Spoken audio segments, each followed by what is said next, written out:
दोस्तों फाइनली पता चल गया आज के एपिसोड में कि आखिर ये सब किसने करवाया है। तो मेहता साहब की बॉस की पत्नी ने ये सब करवाया है और यहाँ पर इसके पीछे की वजह यही थी कि मेहता साहब के जो बॉस थे वो मेहता साहब की पत्नी को उनके एनिवर्सरी के दिन ये बंगले को गिफ्ट में दिया था।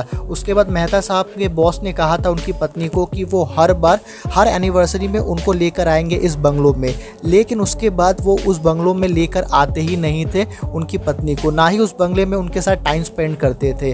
बेसिकली यहाँ पर 10 साल से वो लोग इस बंगले में आए नहीं और यहाँ पर मेहता साहब के बॉस क्या करते थे कि सिर्फ गेस्ट को भेजते थे इस बंगलों में और गेस्ट इस बंगले का सामान नुकसान करता था।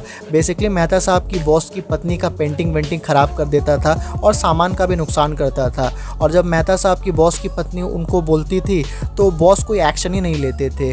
तो इसी के कारण यहाँ पर उनकी पत्नी ने ये सब किया ताकि ये बंगला बिक जाए अच्छे से अच्छे भाव में या फिर कैसे भी करके ये बंगला बिक जाए। लेकिन मेहता साहब के बॉस ये बंगला को बिकने नहीं दे रहे थे क्योंकि बगल में ही एयरपोर्ट बनने वाला था और बंगलों का जो प्रॉफिट है वो 2 गुना हो जाए, बंगलों का भाव 2 गुना हो जाए, इसीलिए वो बंगलो नहीं बेच रहे थे। तो मेहता साहब की बॉस की पत्नी ने यही आइडिया लगाया कि भूत क्या बोल के सभी को डराया जाए और इस बंगले को कैसे ना कैसे करके बदनाम करके बेच दिया जाए। तो बेसिकली ये सब रीजन था जिसकी वजह से उनकी पत्नी ये सब करवा रही थी। उसके बाद हमें तारक मेहता सीरियल के नए प्रोमो में क्या देखने को मिलता है कि जेठालाल और बबीता जी सरप्राइज एंट्री मारते हैं भूत बंगले में, साथ ही हाथी भाई, कोमल भाभी और अय्यर भी होते हैं। तो यहाँ पर सोमवार का एपिसोड देखने में काफ़ी ज़्यादा मज़ा आने वाला है क्योंकि यहाँ पर जेठालाल और बबीता जी भी आ गए हैं बंगले में।